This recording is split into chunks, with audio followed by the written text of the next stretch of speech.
Could a Joe Biden replacement crash the stock market? My belief is yes. Here's exactly why. Let's get right into it. First, there's a coupon expiring today for July 4th. Special little coupon we did. So if you want to, meetkevin.com for the programs on building your wealth. That said, and you get my buy sell alerts when we trade. That said, take a look at this. This is my thesis.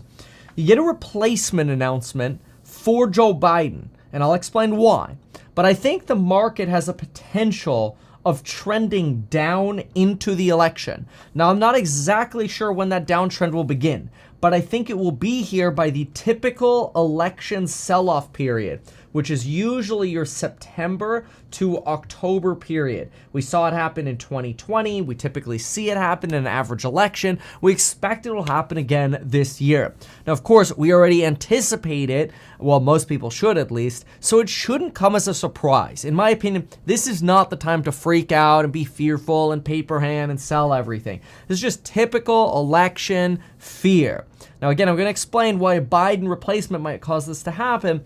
But after that, I expect broadly a V-shaped recovery to continue as long as we're going towards the direction of a soft landing and no second wave of inflation. My belief is that, yes, the longer-term inflation we've seen between 21 to 3 will end up proving in the long run to fade away, to be a COVID blip, and we won't see a second wave. I don't see a second wave happening in commodities. I don't see a second wave happening in goods pricing. And I don't think the services pricing that we're seeing is going to remain sticky for as long as people think. So that's why I'm in direction Train America, Nike swoosh recovery, soft landing. I do think there will be a dip before the election, though. I can't guarantee this, obviously, it's just my opinion. Why do I think a Biden replacement would be the catalyst for that moment? Well, mostly because after the debate, we went from flat at this fib retracement level of between 478 to 481. We bobbed around there for quite a while. We've had trouble staying above that line.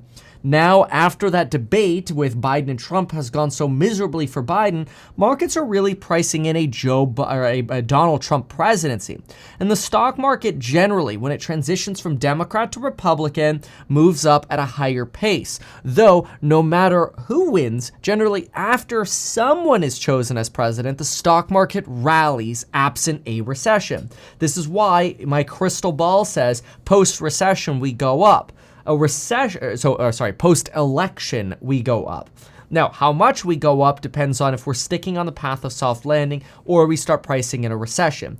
I'd probably put this at about a 70-30 right here. So I'd go 70-30. Now, right now where we sit, I'm at about a 6.7-ish on what I call the Meet Kevin bull bear scale. In other words, I'm not a full 10 all in on margin. YOLO, we're going to the moon. Although you could probably do that with Tesla for probably another 2 weeks. I think Tesla will probably have an uptrend for the next 14, 13 days.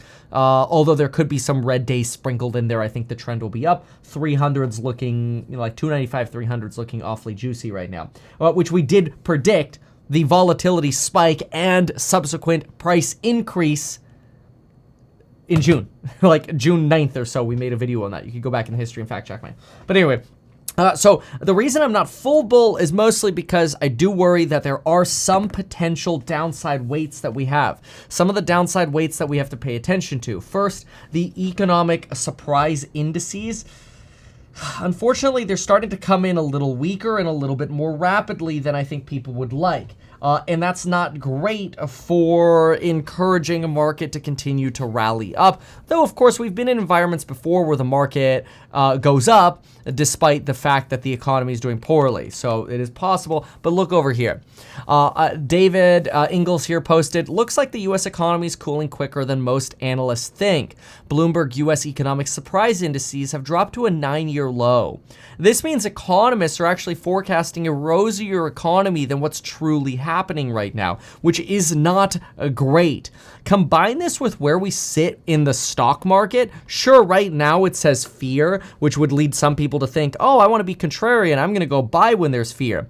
But I think what people are missing is that you've got to look at where the greed is. The The greed is on market momentum. Name a stock, Nvidia, for example. The greed is also in not stock price strength or stock price breadth, the number of stocks going up, but it's also in puts and calls, which is not great. It suggests there's a lot of sort of YOLOing going on, so to speak. It's not necessarily a sign, though, that the end is near and we're totally screwed. But it is something to say that, hey, it makes sense. Things are a little toppy right now. Those are part of the reason why I'm a little less bullish right now, especially since history tells us the market usually sells off. Donald Trump, or I should say Joe Biden, getting replaced would end up being bearish for the market. As remember, the market started going up under a higher likelihood of Donald Trump being president. But if you replace Joe Biden, you actually give Democrats a chance that they could win this November. I don't think they're going to win with Joe Biden. And then what happens is you have to unprice Donald Trump a little bit. And when you unprice Donald Trump a little bit, I think you're going to give a little bit back to the market. And we're going to see some of that extreme greed and some of that extreme momentum fade a little bit. And it makes somewhat sense, in my opinion, with what I'm seeing as well, unfortunately, with the market. For example, I was exploring, let's see if I can zoom in on this a little bit. Yeah, it makes it a little hard to see. If I could rotate, oh no, that's not good. All right, whatever. So I was exploring Target a little bit with Jack yesterday, and I found it very interesting because the only items that were really selling out, and it's a little small to see here, but most of where the stickers were 50% off clearance, that's where we started seeing empty shelves.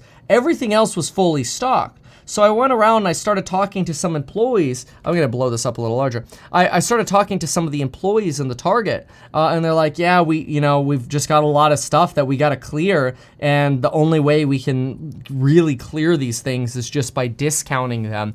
To me, that's not actually the sign that a sign that we have a strong economy. That's a sign that we have underlying weakness, and we're starting to see some of that come through in the data as well. Even some of the manufacturing data that came out this week, not great, really does signal a slowdown in the economy. We could be having some summer enthusiasm, but once we get into Q3, I'm a little less enthusiastic. I'm also slightly concerned about this for what we expect for Tesla. And people get mad at me for saying this, but I'm just saying, like, if I were a Tesla investor, I would certainly be pricing in some consideration that we might be in an environment, that's much better, well, we might be in an environment in Q3, Q4 where numbers come in worse because rates are still high. Unfortunately, I think the Federal Reserve will be way too slow to actually reacting to this. Let me go to another video here. I think the Federal Reserve will be way too slow. And I look at 2008, see, look, clearance, it's cleared. With the exception of those bottom ones, they had a lot of those. We were kind of looking at those, wondering, like, oh, okay, that's interesting. I just have a lot of those.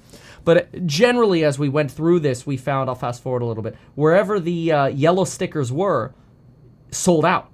Everywhere else, it was packed, except that Transformers. I guess nobody liked that Transformers. There was, obviously, it wasn't perfect, but it was pretty clear that probably 9 out of 10 times, yellow sticker, sold out. Or it was like misarranged, like some of these things are misarranged, or there's only one product left on the shelf. Found that very interesting. So yeah, look at that. There's the clearance. See, all the clearance ones sell out, but most of the non-clearance ones don't. This was true at multiple different Targets, in fact.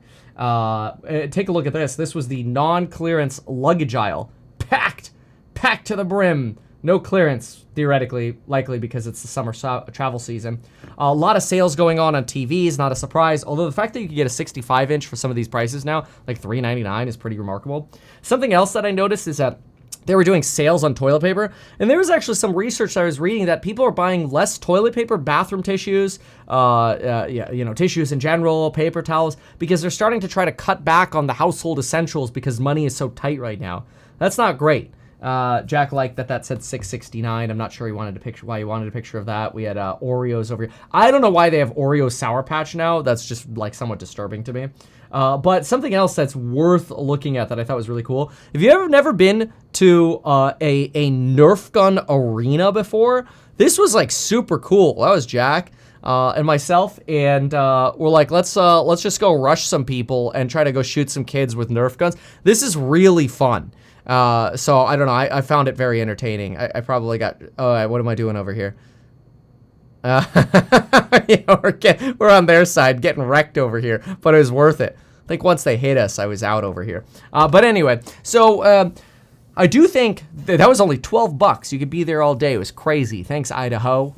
Anyway, I do think there's some potential weakness coming, and that a Biden replacement that gives Democrats a chance is going to lead to some pricing in of a Democrat, and that could lead to some softening in this market rally that we're seeing right now. I think it's, in the short term, a little blowing off the top a bit. Now, don't get me wrong.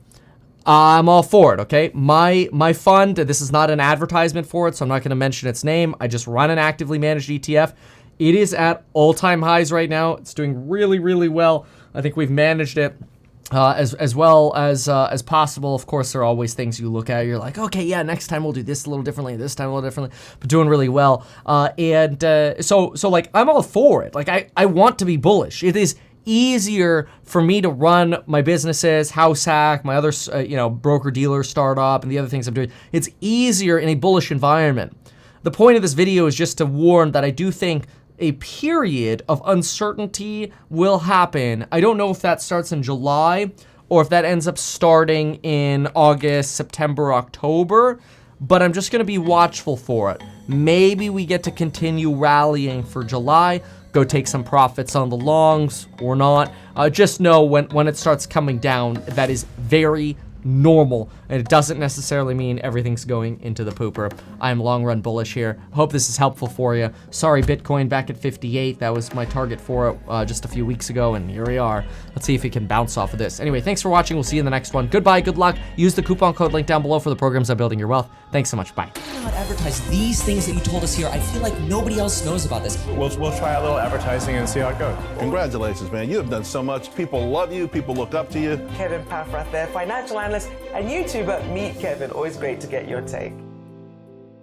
Even though I'm a licensed financial advisor, licensed real estate broker, and becoming a stockbroker, this video is not personalized advice for you. It is not tax, legal, or otherwise personalized advice tailored to you. This video provides generalized perspective, information, and commentary. Any third-party content I show shall not be deemed endorsed by me. This video is not and shall never be deemed reasonably sufficient information for the purposes of evaluating a security or investment decision. Any links or promoted products are either paid affiliations or products or services we may benefit from. I also personally operate an actively managed ETF. I may personally hold or otherwise hold long or short positions in various securities, potentially including those mentioned in this video. However, I have no relationship to any issuer other than HouseHack, nor am I presently acting as a market maker. Make sure if you're considering investing in HouseHack to always read the PPM at househack.com.